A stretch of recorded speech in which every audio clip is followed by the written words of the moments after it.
Rebonjour à tous, c'est toujours Vicky. Alors j'ai trouvé le problème de ça qui ne veut pas, c'est tout simplement parce qu'en fait j'ai sauté une étape. Je m'excuse grandement. Mais voilà, juste après, donc, vous pouvez le faire maintenant, hein, vous allez appuyer donc ici sur CSTR, FD, et en face, ah voilà, il s'est mis automatiquement, et là-bas, CSTR, FD. Voilà, donc vos flight directors, bon, ils vont se mettre. CSTR, donc c'est pour les points, voilà, là on en a par exemple, les points de contrainte. Et ensuite, pour votre QNH, vous allez appuyer sur M ou B sur Flight Sim 2020 et ça va vous mettre votre QNH en automatique. Bon, alors, là, je viens d'appuyer sur M.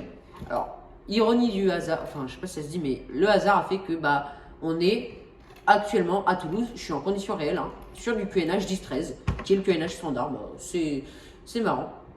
Après, regardez, là, de base, c'est 29,80, enfin, oui, ça c'est 29,92. Donc voilà, là on est en réalité en 29,91, donc légèrement un petit peu moins, mais voilà. Bon, on continue sur MCDU. MCDU, ensuite on va aller dans Freight Prediction. Ensuite, ZFW et ZFWCG, juste ici, on va entrer les données qu'on va avoir juste ici, dans la partie Payload.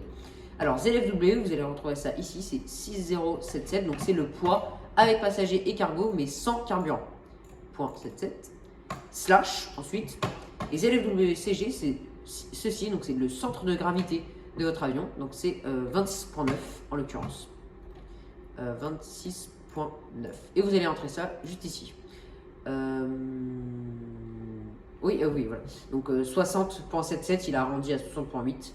Voilà. Ensuite, vous allez aller dans Perf. Et là, vous allez calculer vos performances de décollage. Alors, pour cela, vous allez aller dans Take-Off. Notre piste de départ, c'est la piste, on a dit 14 right. Je regarde pour être sûr. Toujours vérifier. 14 right, c'est bien ça. Ensuite, donc ça, vous n'avez pas à changer. Est-ce qu'elle est mouillée ou pas? Elle n'est pas mouillée, vous laissez en dry. Wind, alors wind, vous allez la voir juste ici. Alors, vous pouvez aller dans Meta et mettre votre aéroport de déroutement ici, je vous le conseille. Voilà. Vous allez donc pouvoir update ces petits trucs-là. Ça, c'est votre Meta. En gros, c'est les conditions météorologiques de votre aéroport. Donc là de départ, là d'arrivée et là de déroutement. Donc là, en l'occurrence, le vent, on le retrouve ici. Il est de 120 slash 4 slash 04. Donc, hop, vous allez ici.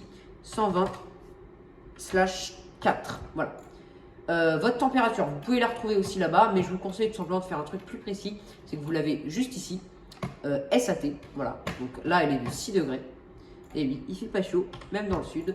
Altimètre, bon, on vient de le voir, on est à 10-13, voilà, hop, vous appuyez sur M, ça met en automatique, et d'ailleurs vous pouvez aussi le retrouver, si vous ne savez pas trop, ici, voilà, 10-13.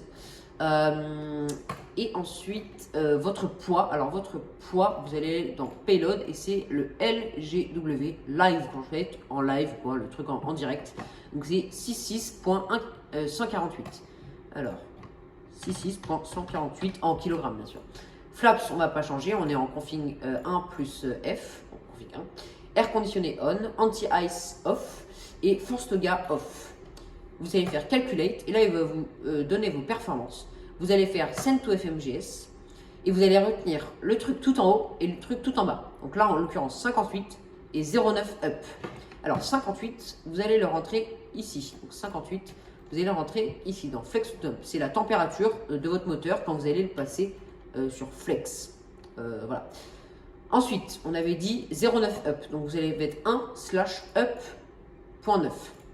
Voilà. C'est ou 0.9 si vous voulez être plus précis, 0.9, mais il comprend voilà.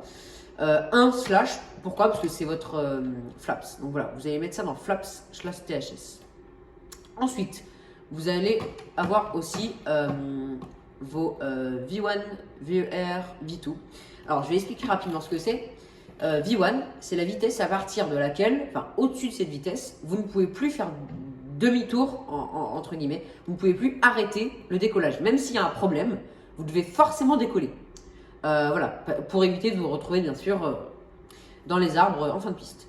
Vous avez votre vitesse de rotation, VR, donc c'est la vitesse à laquelle vous avez tiré le manche. Alors là, parfois elles sont pareilles, bon là en l'occurrence elles sont égales.